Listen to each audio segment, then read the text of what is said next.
All right, everybody, welcome back to the weekly challenge. It is Tuesday, which means we're playing boards 3 and 4.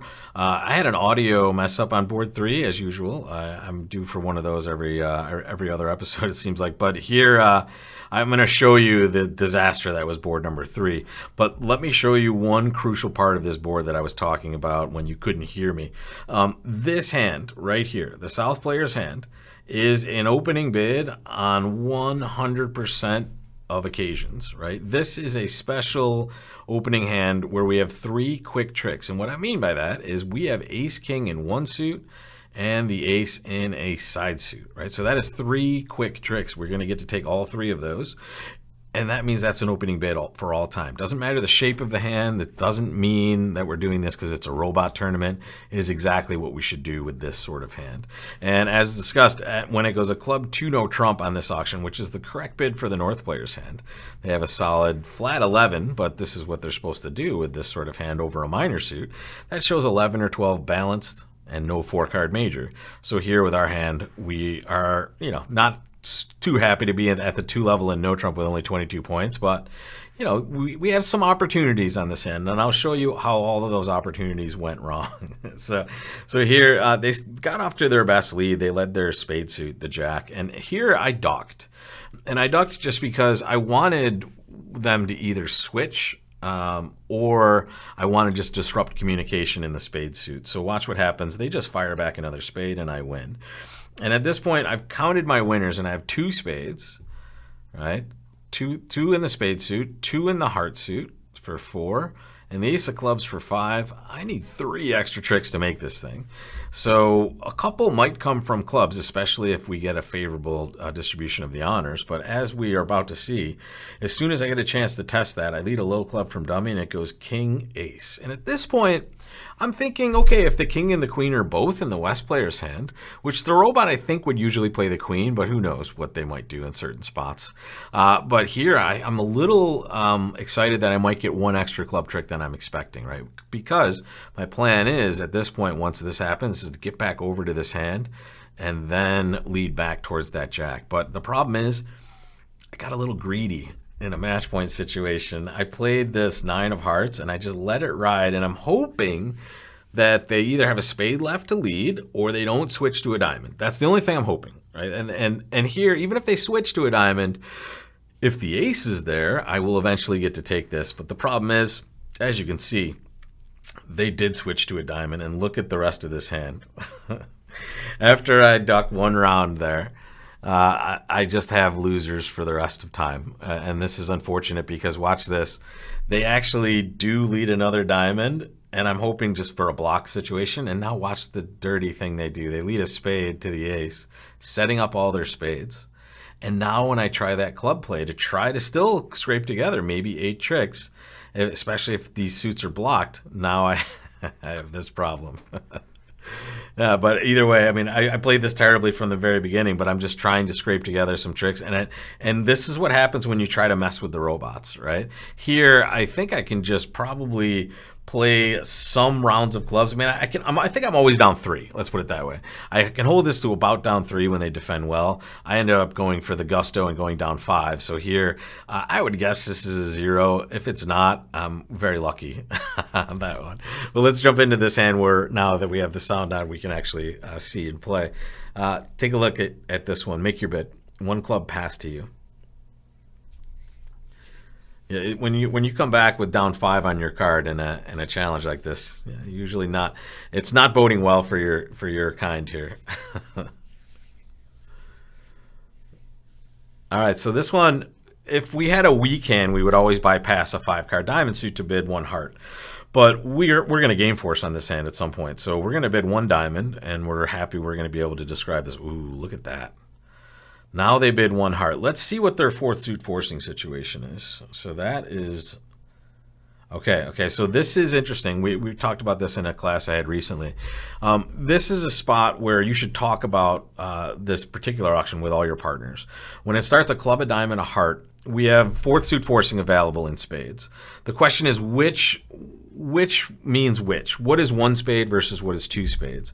Without any discussion, I believe 2 spades is the normal 4th suit forcing. But a lot of partnerships make different agreements as to one of them's 4th suit forcing with 4 spades, one of them's without. Other people do different things. But here the robot does it this way.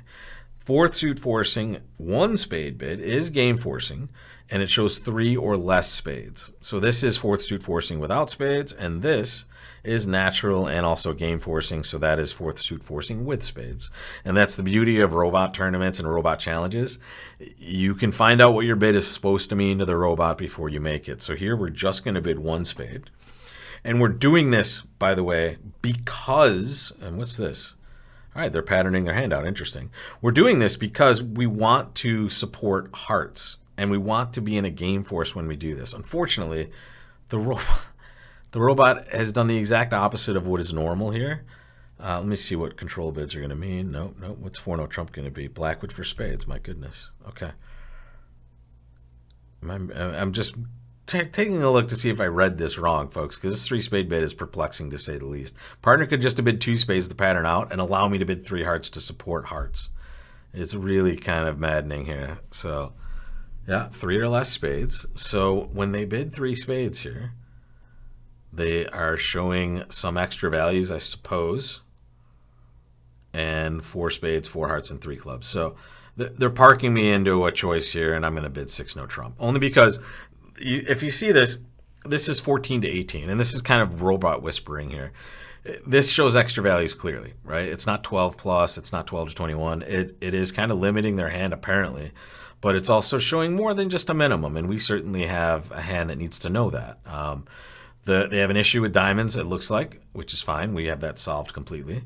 So sorry, I'm not going to bid 6-no trump. I'm just going to bid 6 hearts, actually.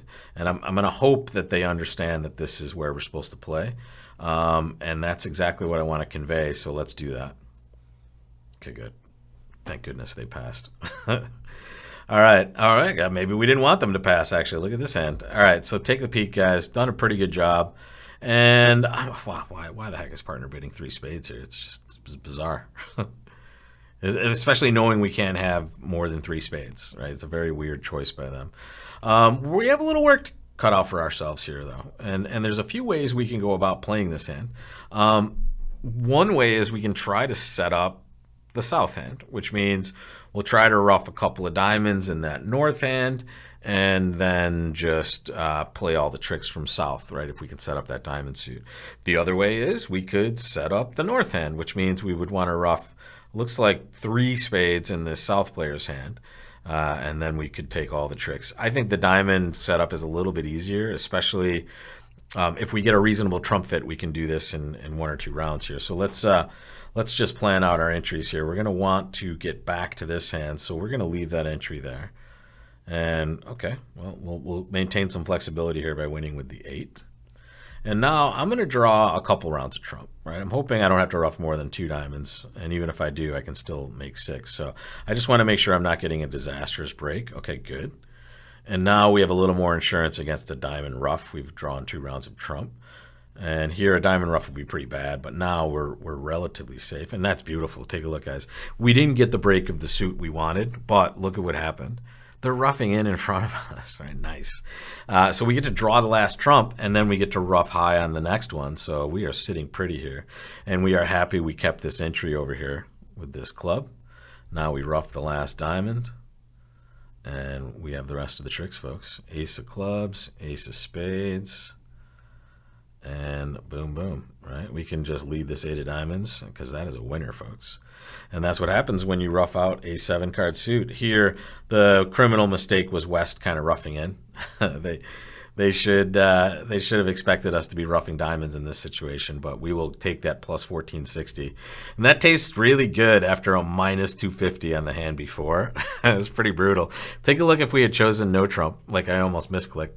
We would have only gotten 4 hearts, 3 clubs for 7, 2 diamonds for 9, and 1 spade for 10. Right? Terrible, right? Want to play in a suit contract, especially when you have a 4-4 fit, because those roughs are your extra tricks, right? That's what gets you to that 12 trick level. So here, guys, we escaped with our lives. I think it's probably, I mean, I would guess the robot is at least an odds-on favorite to also find 6 hearts. They made it interesting for us at our table. I want to see how the robot chooses to bid this, because that 3 spade bid cannot be right. We didn't get a chance to have any control auction at all. Notice if they bid 2 spades, we'll just bid 3 hearts. Right? Now we've game forced and shown our heart fit. And now we can have a conversation, or at least a more scientific conversation about hearts, right? Rather than this weird 3 spade call after we denied 4 spades, right? So maybe a little leak in their system. We'll have to report that, but we will try to do better next time, and we will see tomorrow, boards 5 and 6. And don't forget, guys, tomorrow is slam practice. It's the live version of this class. However, as discussed in the previous video you've seen, this is a full, complete guide to slam bidding. And tomorrow, which is, if you're watching this on the day it's released, is April 27th. But if you're not, if you're watching this anytime in the future, go back and grab this full course, because it is a complete guide of slam bidding, followed by a live practice session, which you're going to get a ton of real world practice in, especially for a topic that you don't see in the wild too often, which is slams. And that was an appropriate advertisement here for this last hand, right? This gets us at least on the pathway to discussing some slams in the future, but unfortunately we didn't have the scientific version. We had the guess, I think this is right version on this one. So the slam practice will get you more to the science end of it. And now let's take a look at what we're going to see tomorrow, guys. 1 club on your right. This is your hand. Plan out your bid, and we'll see if it's right tomorrow. I'll see you then, guys.